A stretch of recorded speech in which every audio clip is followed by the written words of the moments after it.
आज के सेशन के अंदर हम क्लॉज टेस्ट भी लाए हैं। अब इस पूरे सेशन में पहली बार क्लॉज टेस्ट लेकर आया हूं, तो आज के सेशन में हम क्लॉज टेस्ट भी करेंगे। ठीक है, आज के सेशन में हम क्लॉज टेस्ट भी करेंगे। तो पहला क्वेश्चन आपकी स्क्रीन पर, we were grateful for a book they give us. हाँ जी, सीपीओ सब इंस्पेक्टर में आया हुआ ये क्वेश्चन टीयर 1 का। तो we were grateful for a book they give us. Answer दीजिए बेटा, आंसर दीजिए। देखिए, अब आपने कोशिश कर लिया, नाउ इट्स माय टर्न। देखिए बेटा, ग्रेटफुल जो होता है ना, वो होता है आभार प्रकट करना, आभारी होना। ग्रेटफुल जो होता है वो होता है आभारी। ठीक है, ग्रेटफुल होता है किसी का आभारी होना। ठीक है, तो वी वर ग्रेटफुल, हम बहुत आभारी थे फॉर ए बुक, उस बुक के लिए। दे गेव अस, कि कौन सी बुक? जो उन्होंने हमें दी थी। तो बेटा ये हमारा डिस्क्रिप्शन है, जिसे हम रिलेटिव क्लॉज कहते हैं। ये हमारा डिस्क्रिप्शन है। किसका डिस्क्रिप्शन है? इस बुक का डिस्क्रिप्शन है। और इसके अंदर जो रिलेटिव प्रोनाउन है विच हमने छुपा लिया है। तो स्टाइल ऑफ राइटिंग कई बार रिलेटिव प्रोनाउन को छुपा लेता है कि वी वर ग्रेटफुल, हम बड़े ही आभारी थे फॉर ए बुक, उस बुक के लिए। कौन सी? विच दे गेव अस, जो बुक उन्होंने हमें दी थी। और बेटा जिस बुक का एडिशनल इंफॉर्मेशन दिया जाता है उसको ग्रामेटिकली हम एंटीसीडेंट कहते हैं। तो बेसिकली ये इस एंटीसीडेंट का डिस्क्रिप्शन है। और जिस बुक का हमने डिस्क्रिप्शन दे दिया तो वो बुक जो हुई वो डेफिनेट बुक हो गई। अभी ये इनडेफिनेट बुक नहीं है, अब ये डेफिनेट नाउन हो गया। और डेफिनेट नाउन के साथ डेफिनेट आर्टिकल आएगा तो एक ही जगह द लगाना पड़ेगा। तो ये आर्टिकल से एरर आया बेटा, इनडेफिनेट, ये आर्टिकल से एरर है। इनडेफिनेट नाउन है तो इनडेफिनेट आर्टिकल ए और एन, अगर डेफिनेट नाउन है तो डेफिनेट आर्टिकल द का प्रयोग किया जाता है। तो यहां पर in place of a use the. तो we were grateful for the book, हम ग्रेटफुल थे फॉर द बुक, उस बुक के लिए जो उन्होंने हमें दी थी। ठीक है बेटा, चलिए अगला क्वेश्चन आपकी स्क्रीन पर, अगला क्वेश्चन आपकी स्क्रीन पर। बताइए, एरर बताइए बेटा।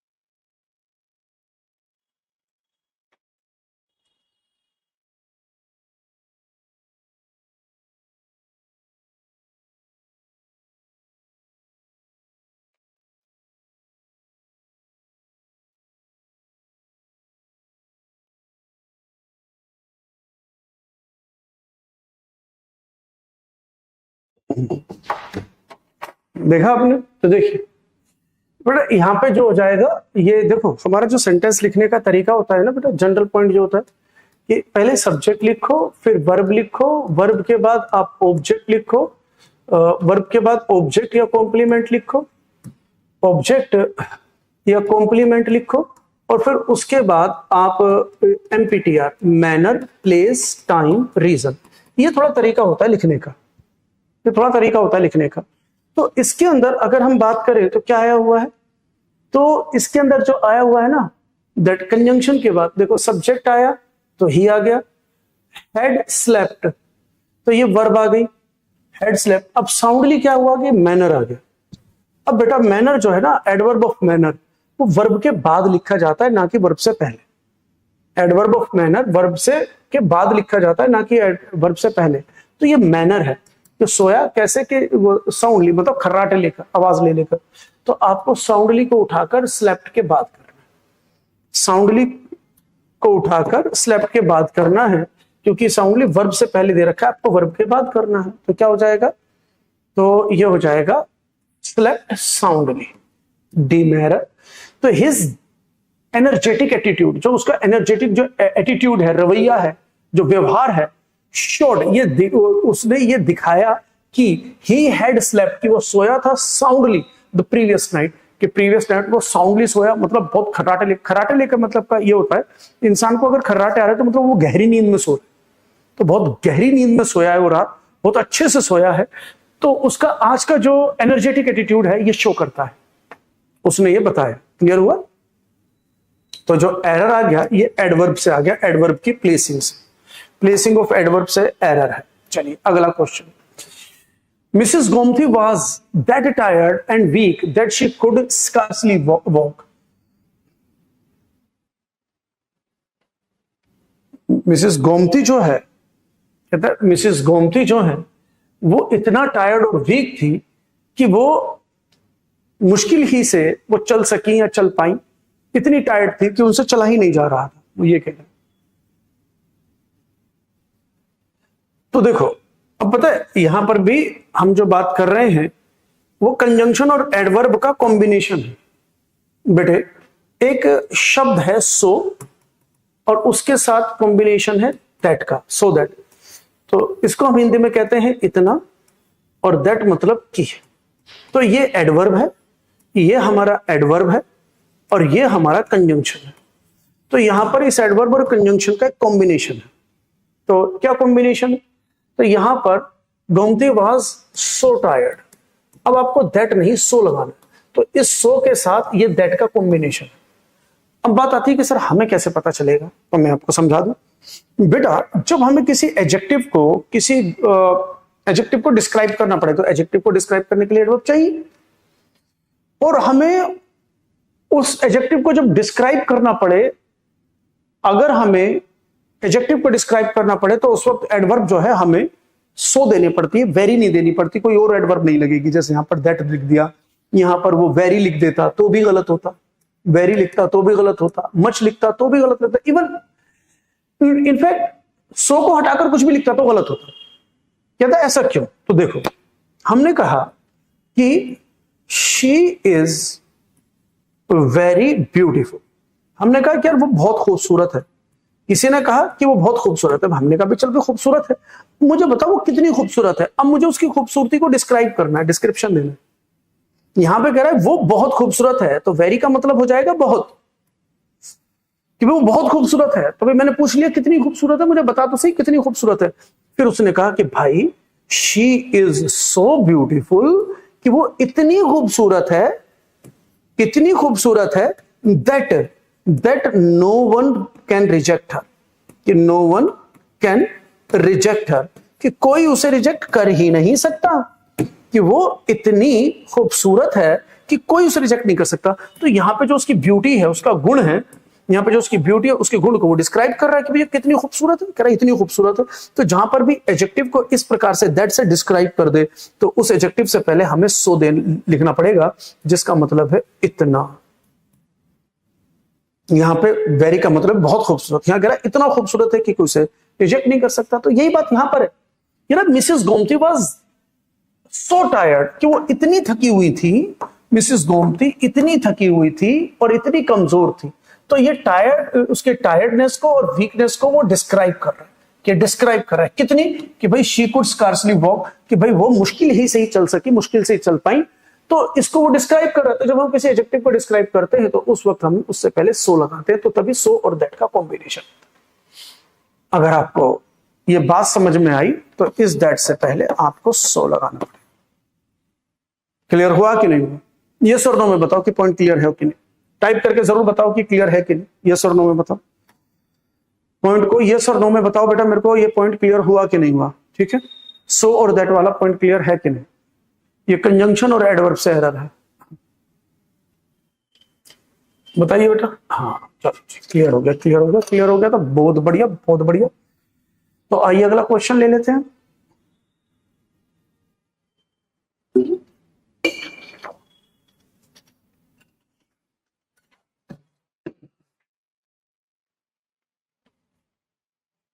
वॉक स्कार्सली से पहले देखो मैं क्या कहना चाह रहा हूं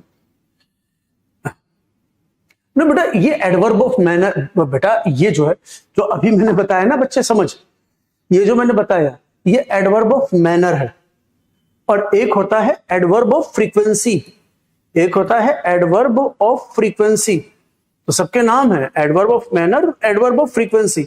तो एडवर्ब ऑफ फ्रीक्वेंसी कौन सी होती है?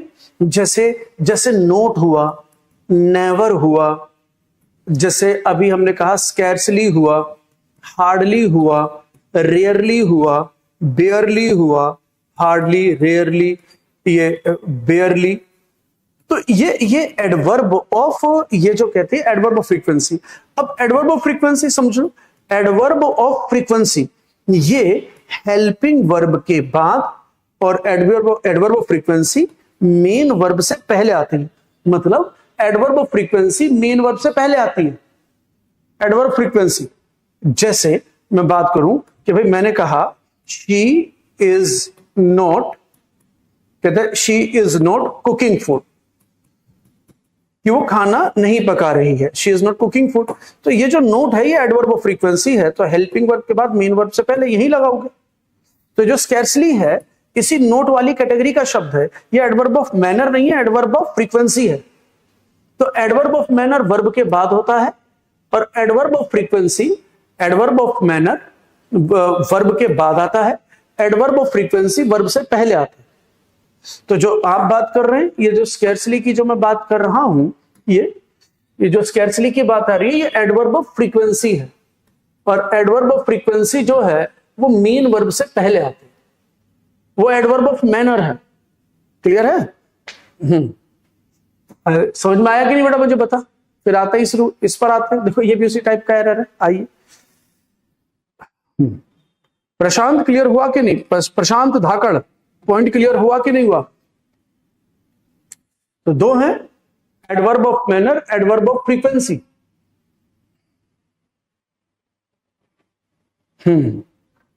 फिर मैं समझा दूं, जो मेन वर्ब होती है, मेन वर्ब के बाद आता है एडवर्ब ऑफ मैनर।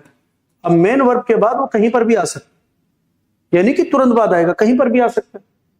और जो एडवर्ब ऑफ फ्रीक्वेंसी होती है, एडवर्ब ऑफ फ्रीक्वेंसी होती है, तो जो एडवर्ब ऑफ फ्रीक्वेंसी है वो मेन वर्ब से पहले आती है। तो जो तुम कंफ्यूज हो वो इसमें जो स्कार्सली है वो एडवर्ब ऑफ फ्रीक्वेंसी है, वो यहां आएगा। और जो साउंड स्लेप्ट साउंडली है वो एडवर्ब ऑफ मैनर है। और इसका एक और बात बता दूं, ये हाउ ऑफन का आंसर होता है, ये हाउ ऑफन का आंसर होता है।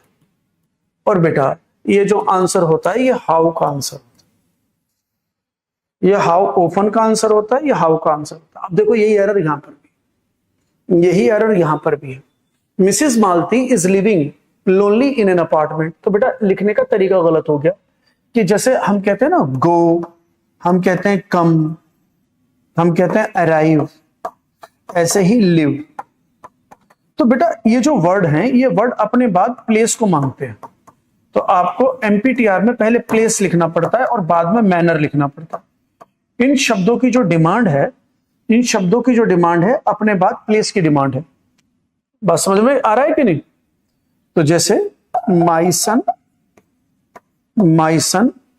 Goes to school, goes to school happily, my son goes to school happily, कि मेरा बेटा जो स्कूल जाता है बड़ी खुशी खुशी जाता है।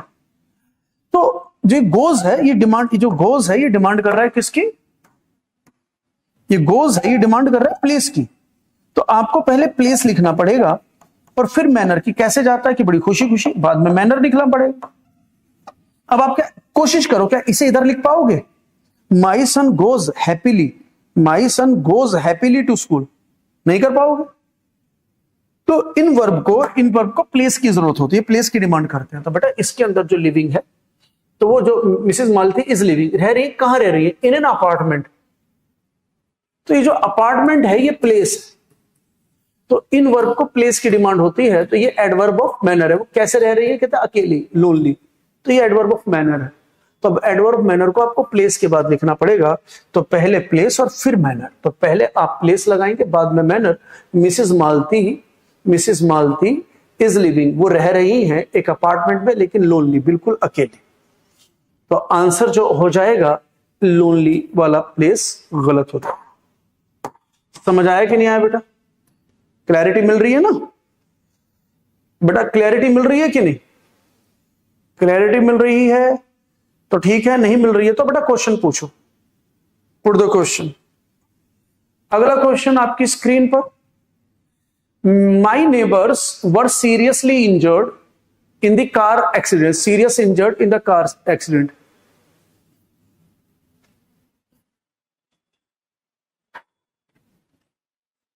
हम्म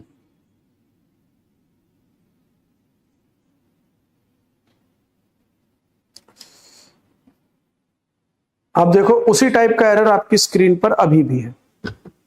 देखो उसी टाइप का एरर अब भी आपकी स्क्रीन पर है, इसे देखें।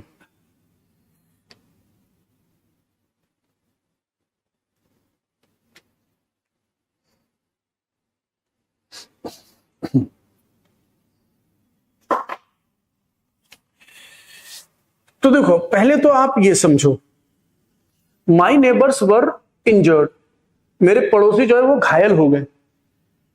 इन दी एक्सीडेंट, मेरे पड़ोसी जो है वो घायल हो गए। तो भाई घायल कैसे हुए, कह रहे हैं सीरियस। तो सीरियस ओयूएस वाले वर्ड तो एडजेक्टिव होते हैं और ये वर्ब है, तो वर्ब को डिस्क्राइब एडजेक्टिव कैसे करेगा, वर्ब को डिस्क्राइब तो एडवर्ब करेगा। तो बेटा पहली बात तो यहां सीरियस नहीं सीरियसली करना पड़ेगा। क्लियर है? अब यहां पर जो सीरियसली है ना वो एडवर्ब ऑफ मैनर है, लेकिन बेटा अब यहां पर मैं एक बात बोलूं, ये यहीं पर ही रहेगा। अब बात आती है कि सर अभी मेन वर्ड से पहले तो आपने मना किया था, तो दो बातें देखो, अभी देखो दो बातें देखो, मैं दो सेंटेंस लिख रहा हूं, उसे ध्यान से लिखो। तो अगर मैंने ऐसे बोला शी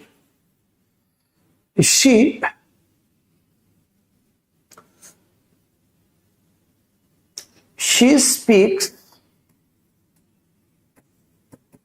इंग्लिश फ्लुएंटली, अगर मैंने ऐसे बोला तो इसका मतलब है शी स्पीक्स इंग्लिश फ्लुएंटली, तो इसका अर्थ ये हो जाएगा कि वो नॉर्मली बोल रहा है, किसी पे एम्फेसाइज नहीं कर रहा है। ये नॉर्मल बोला गया, नो एम्फेसाइजेशन, नो एम्फेसाइजेशन, कोई दबाव नहीं, कोई बल नहीं, कोई फोर्स नहीं कि भाई वो तो इंग्लिश बड़ा फ्लुएंटली बोलते हैं। तो यहां पर जब एडवर्ब ऑफ मैनर के बाद लिखेंगे तो एडवर्ब ऑफ मैनर को वर्ब के बाद लिखेंगे, तो इसका मीनिंग है कि आप सिंपली किसी बात को रिप्रेजेंट कर रहे हो, सिंपली। लेकिन अगर मैं इसी को ऐसे बोलूं, शी फ्लुएंटली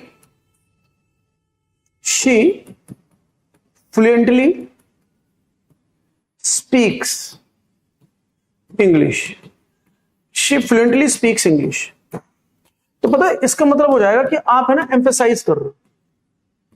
यहां आप एम्फेसाइज कर रहे हो, मतलब आप ऐसा करना चाहते हो, भाई वो तो है ना, ऐसे बोलने का तरीका बदल जाएगा। एक सिंपली, वो तो इंग्लिश बड़ा फ्लुएंटली बोलती है भाई, अब ऐसा भाई वो तो इंग्लिश बड़ा फ्लुएंटली बोलती है, तो बोलने को आप एम्फेसाइज कर रहे हो। तो यहां पर जब बोलने को एम्फेसाइज करोगे तो इससे पहले लिखोगे, बोलने को एम्फेसाइज करोगे तो इससे पहले लिखोगे, तो इसका अर्थ बदल जाएगा। यहां आप सिंपली बोल रहे हो, यहां पे वर्ब को एम्फेसाइज करो, इस एक्शन को एम्फेसाइज कर रहे हो। तो अगर आपको इस एक्शन को एम्फेसाइज करना है तो इसे इससे पहले लिखो। लेकिन ये एक जनरल सेंटेंस है, नॉर्मल सेंटेंस है, मैंने लिख दिया। इन दोनों में अगर चॉइस आए तो इसे ही देना, इसे नहीं देना। ये वाक्य ऐसा है, इसके अंदर आप मतलब इसे आप प्रेफरेंस देना इसके मुकाबले। लेकिन आप इधर आओ यार, अगर कोई सीरियसली घायल हुआ है तो आप इसे सिंपली बोल सकते हो। देखो इस वाक्य को आप सिंपली भी बोल सकते हो, एम्फेसाइज करके भी, तो इसे प्रेफरेंस देना। लेकिन आप इसे सिंपली बोल सकते हो, नॉर्मल बोल सकते हो, बिना एम्फेसाइज किए। अगर किसी का एक्सीडेंट हो गया और बुरी तरह एक्सीडेंट हुआ, तो इसको क्या आप आराम से बोल पाओगे? इसको आपको एम्फेसाइज करना पड़ेगा। तो बेटा आप इसको ऐसे नहीं कह पाओगे, अब ये ध्यान रखना। अब आप इसको ऐसे नहीं कह पाओगे कि माई नेबर्स वर इंजर्ड सीरियसली। इसको बोलकर आप सेंटेंस तो ठीक कर रहे हो, लेकिन भावनाएं आपने खत्म कर दी। सेंटेंस की जो सीरियसनेस है, उसकी जो गंभीरता, उसकी जो ग्रेविटी है, वो खत्म हो गई। क्योंकि एक्सीडेंट हुआ और सीरियसली हुआ, तो बोलने के किसी अनजान के लिए भी हम बोलते हैं ना, खराब एक्सीडेंट हो जाए, यार बड़ा गंदा बड़ा सीरियस एक्सीडेंट हुआ, तो हम उसको भी एम्फेसाइज करते हैं भाई। तो आप इसकी गंभीरता को खत्म कर देंगे। तो गंभीरता को बनाने के लिए इसको आपको इधर ही रखना पड़ेगा, सीरियसली। बस यहां पर सीरियस की जगह सीरियसली करना पड़ेगा। समझ में आया बेटा? तो ये हमारा एरर हो जाएगा। ये तो बातों को समझे, ये एम्फेसाइज है, ये एम्फेसाइज नहीं है। और ये सेंटेंस में एम्फेसाइज किया गया, एम्फेसाइजेशन, वाक्य को एम्फेसाइज किया गया क्योंकि एक्सीडेंट हुआ बेटा। ठीक है, चलिए बेटा, अब आज हम लाए हैं क्लॉज टेस्ट आपके लिए, जनता की भारी डिमांड पर। तो मेरे दोस्तों बुजुर्गों, आज हम लेकर आए हैं क्लोज टेस्ट जनता की भारी डिमांड पर। तो क्लोज टेस्ट का पहला सेंटेंस आपकी आंखों के सामने, तो बनाइए बेटा, रिप्लाई कीजिए मुझे, क्या आना चाहिए?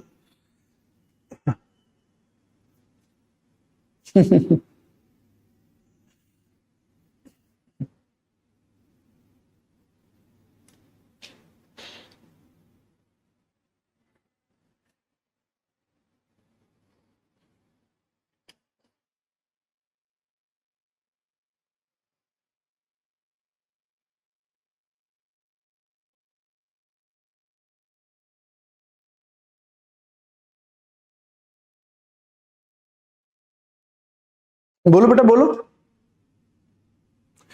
तो देखिए बेटा,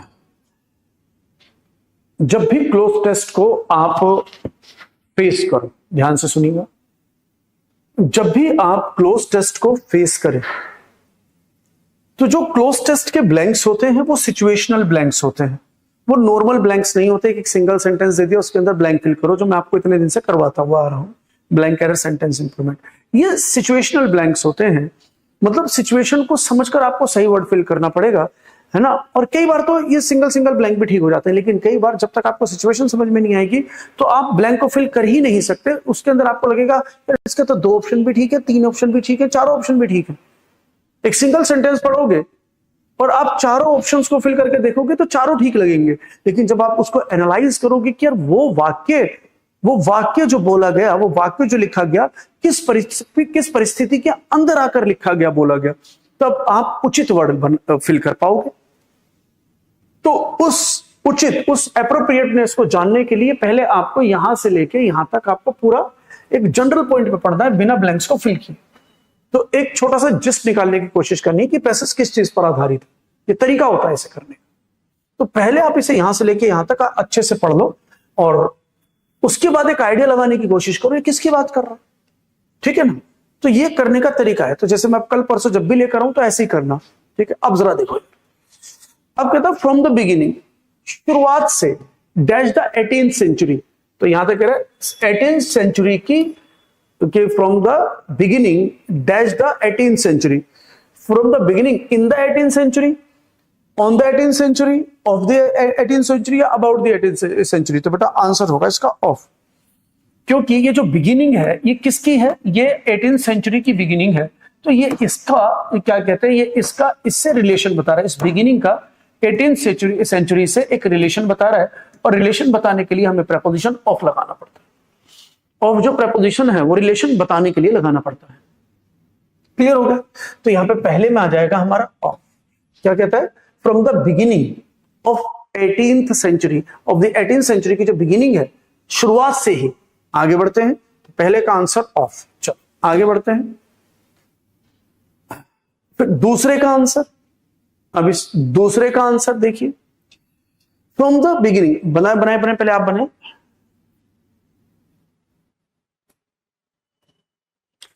from the beginning of the 18th century the ladies of European cities, जो लेडीज हैं यूरोपियन सिटीज की, कवर्ड ढका करती थी, डैश फेसिस, डैश फेसिस को यहां तक कर लो। अब फेसिस को ढका करती थी किन के, देयर, देम, देयर या देयर। तो बेटा आप समझ पाएंगे फेसिस नाउन है और नाउन के ऊपर पोजीशन बताने के लिए उसने क्या बताया, देयर, ये पॉजिटिव एडजेक्टिव। तो आंसर देयर फेसिस। देयर का मतलब तो वहां, ये तो एडवर्ब हो जाएगा, ये तो टाइम की बात कर रहा है। और देम ये ऑब्जेक्टिव केस हो जाएगा हमारा, ये ऑब्जेक्ट हो जाएगा, जबकि हमें पॉजिटिव केस चाहिए यहां पर। और दे आर जो होता है, ये दे आर, तो यहां पे दे आर की जरूरत नहीं है क्योंकि यहां सब वर्ब है। तो हमें वर्ब के बाद ऑब्जेक्ट, ये इनका ऑब्जेक्ट दे रखा है, तो भाई ऑब्जेक्ट के स्थान पर सब्जेक्ट तो लगा नहीं पाओगे ना, यहां तो हमें ऑब्जेक्ट चाहिए, तो सब गलत है। तो आंसर हो जाएगा देयर फेसेस, ठीक है।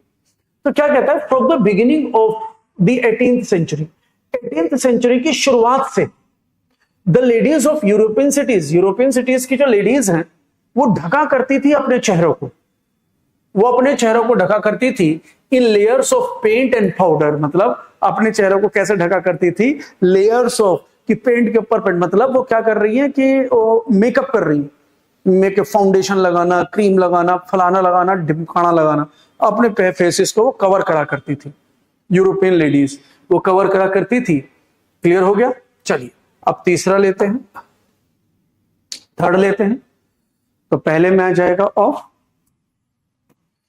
दूसरे में देयर, थर्ड देखें। This particular fashion was largely brought dash by the urgent need to disguise the ravages of smallpox.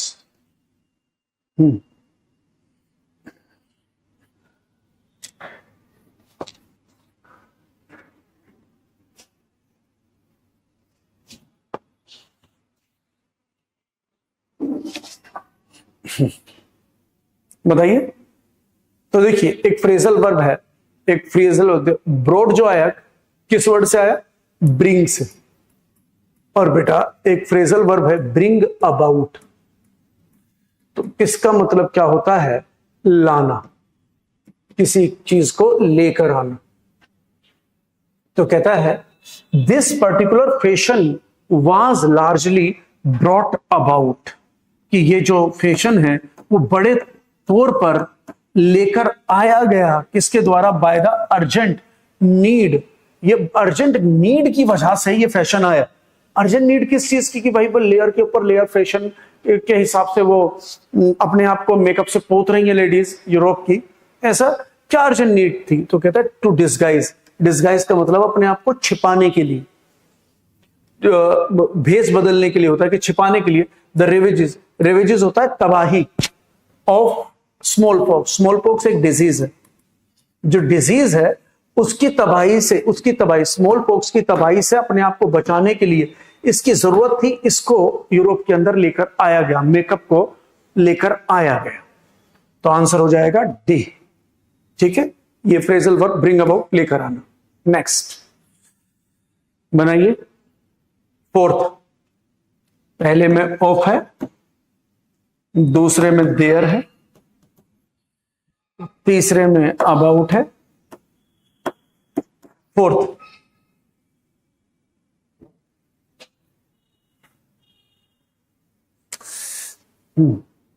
तो देखो अब कहता है small pox.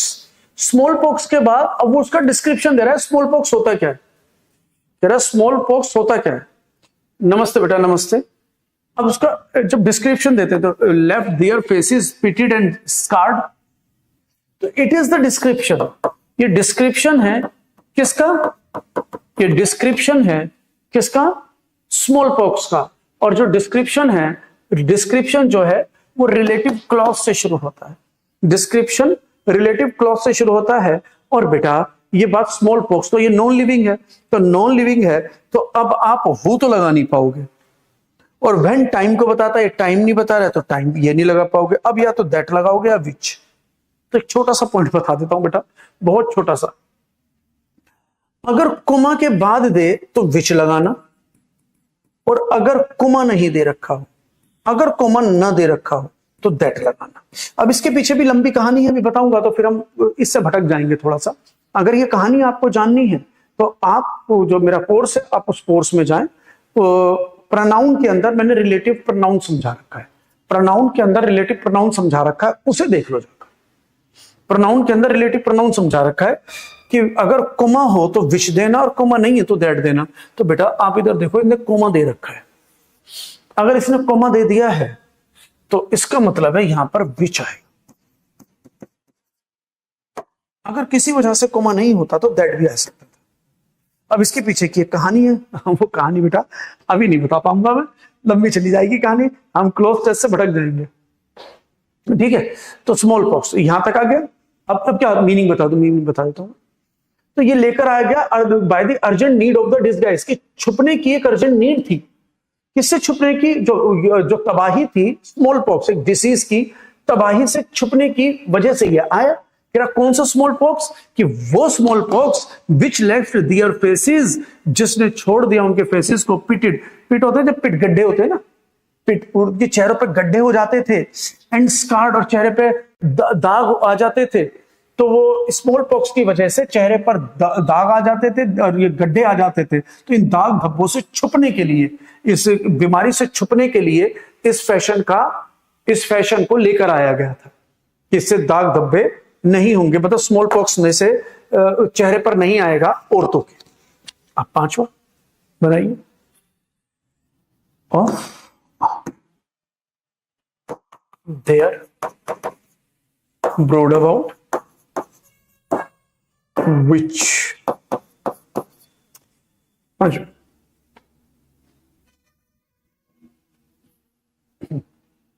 During this same period, इस सेम पीरियड के दौरान the beauty sport was introduced. Beauty sport मतलब mole, मस्सा, है ना, जो तिल होते हैं, मस्से होते हैं, इनको नकली तिल और नकली मस्सों का इंट्रोड्यूस किया गया, उनको लेकर आया गया। टू कवर, के ढकने के लिए, डैश डैश ए फेशियल डिफेक्ट, तो टू कवर अप, उनको पूरी तरह से ढकने के लिए, उनके फेस को ढकने के लिए, या फिर जो उनके दाग धब्बे थे, वो जिनको हो गया स्मॉल पॉक्स जिनको हो गया, तो उनके चेहरे पे दाग धब्बे हो गए, कहीं पर भी बड़ा सा दाग हो गया, धब्बा हो गया, तो बहुत बुरा लगता था, तो वहां पर उन्होंने मस्सा या तिल लगा दिया, तो उसके ऊपर मस्सा या तिल लगा दिया, जिससे कि उनके चेहरे की जो खूबसूरती थी वो बिगड़े ना।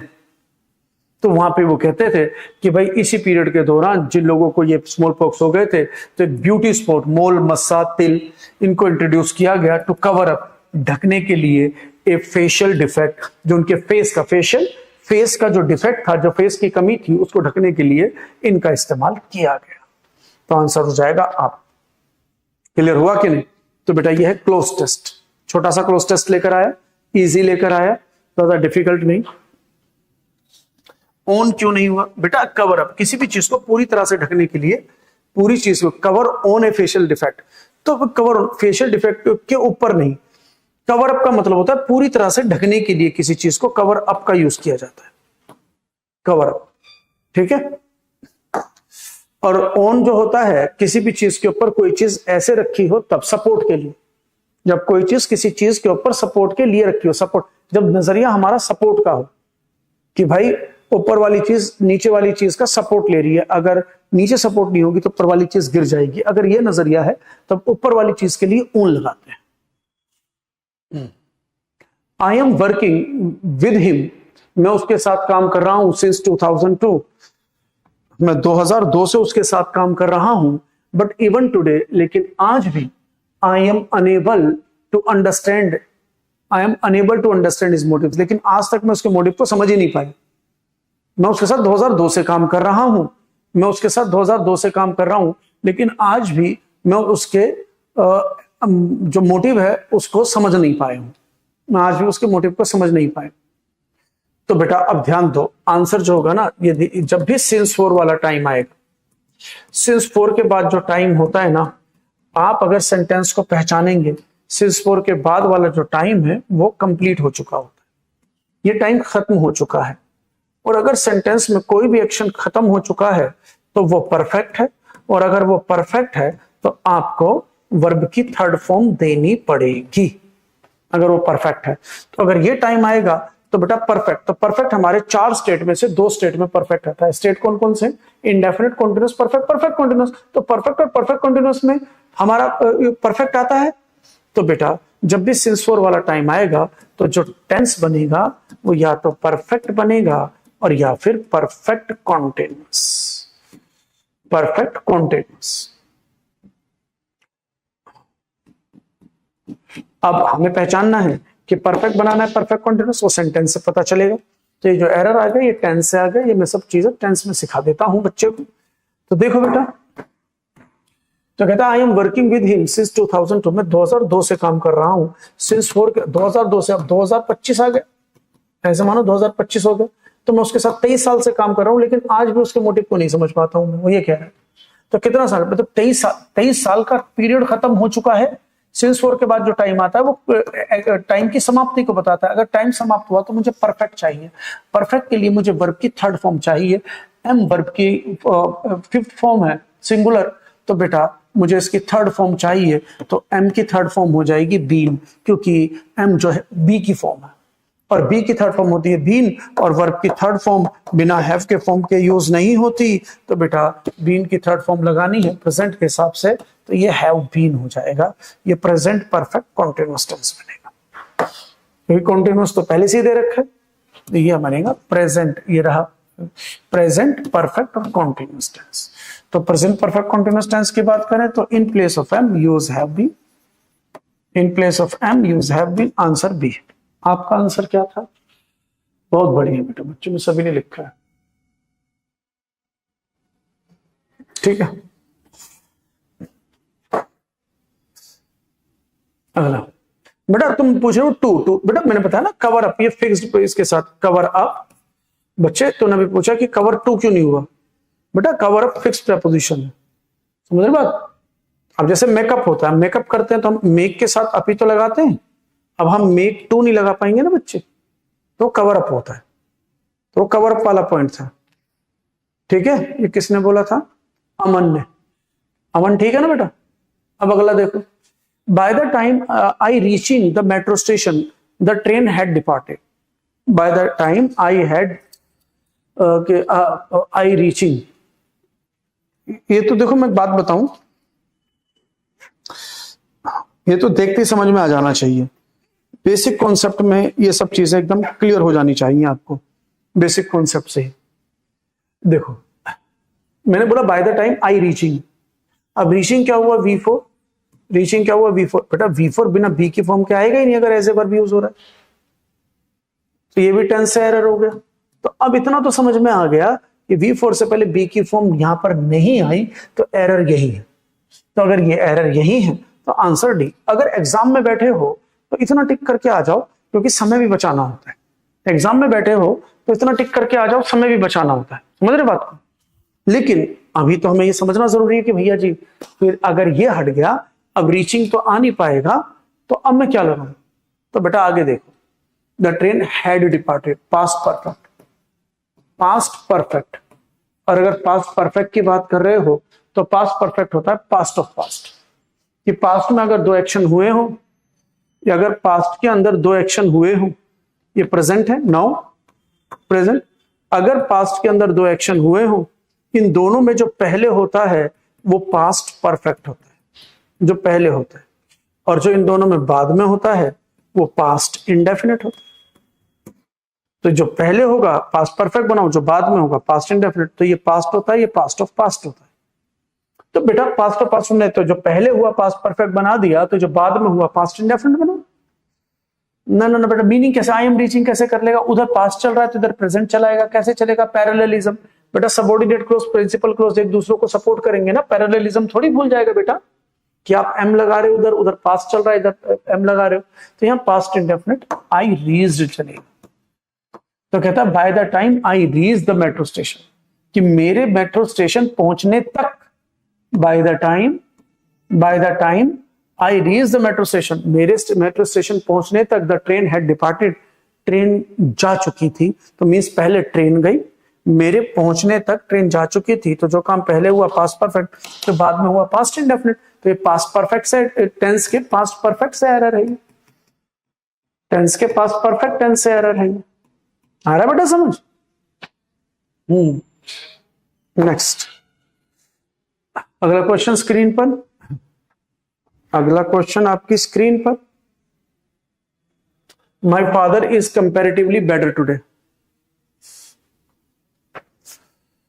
ये जो एरर है, ये एडजेक्टिव से एरर है। ये जो एरर है ये एडजेक्टिव से एरर है। ये जो एरर आया है ये एडजेक्टिव से एरर आया है। और बेटा ये ध्यान रखो, दो शब्द, एक कंपैरेटिवली और एक शब्द है रिलेटिवली। कंपैरेटिवली और रिलेटिवली, जब भी ये दो शब्द आते हैं तो इनके साथ हमेशा पॉजिटिव डिग्री का यूज करना। इन दोनों शब्दों के साथ हमेशा पॉजिटिव डिग्री का यूज करना। My father is comparatively good today, तो ये हमारा गुड हो जाएगा। तो देखो इसमें भी कंपैरिजन, इसमें भी कंपैरिजन, तो दो डबल कंपैरेटिव हो गया, तो सुपरफ्लूस हो गया। तो ये कंपैरेटिव दे ही रखा है तो इसे पॉजिटिव डिग्री बनाओ। तो बेटा इन place of better use good, positive degree, answer A. Clear हुआ? तो आज के लिए लास्ट क्वेश्चन आपकी स्क्रीन पर, आज के लिए अंतिम क्वेश्चन आपकी स्क्रीन पर। If I have covered from fever I will start going for swimming classes from tomorrow. तो अगर मैं फीवर से ठीक हो जाऊं तो मैं स्विमिंग क्लासेस को जाना शुरू कर दूंगा। अगर मेरा फीवर ठीक हो जाए तो मैं स्विमिंग क्लास पर जाना शुरू कर दूंगा। तो देखो बेटा, ये कंडीशनल सेंटेंस से आया है यार, ये जो एरर है ये कंडीशनल सेंटेंसेस से एरर आया है, और कंडीशनल सेंटेंस में भी ये प्रोबेबल कंडीशन है। ये प्रोबेबल कंडीशन से एरर आया हुआ है, और प्रोबेबल कंडीशन में दो चीजें होती हैं मेरे बेटा, एक कंडीशन होता है और एक रिजल्ट होता है। तो हम कंडीशन में लिखते हैं प्रेजेंट इंडेफिनिट टेंस और रिजल्ट में लिखते हैं फ्यूचर इंडेफिनिट टेंस। अब इफ से पता चल गया कि ये कंडीशनल सेंटेंस है, और बेटा यहां पर पता चल गया कि फ्यूचर इंडेफिनिट है। तो इफ से पता चला ये प्रोबेबल कंडीशन है, कंडीशनल सेंटेंस है, प्रोबेबल कंडीशन। यहां से पता चला फ्यूचर, तो इधर आना चाहिए प्रेजेंट इंडेफिनिट। तो अगर इधर प्रेजेंट इंडेफिनिट आना चाहिए तो इफ आई हैव रिकवर्ड नहीं, if I recover present indefinite. तो if I recover from fever, अगर मैं फीवर से ठीक हो जाऊंगा, अगर मैं फीवर से ठीक हो गया तो I will start going for swimming classes, तो स्विमिंग क्लासेस पे जाना शुरू कर दूंगा। तो यहां पर in place of have recovered use recover. आप बताइए पल्ले पड़ा कि नहीं पड़ा? ठीक है, तो आज की क्लास इतनी बेटा, मिलते हैं कल की क्लास में। ठीक है, तब तक के लिए सी यू, टाटा, बाय बाय, गुड नाइट।